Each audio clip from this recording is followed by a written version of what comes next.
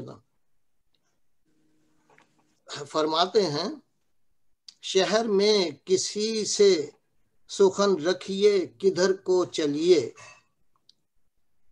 شہر میں کسی سے سخن رکھیے کدھر کو چلیے، یہ تنہائی تو گھر میں بھی ہے گھر کو چلیے. پرائی آگ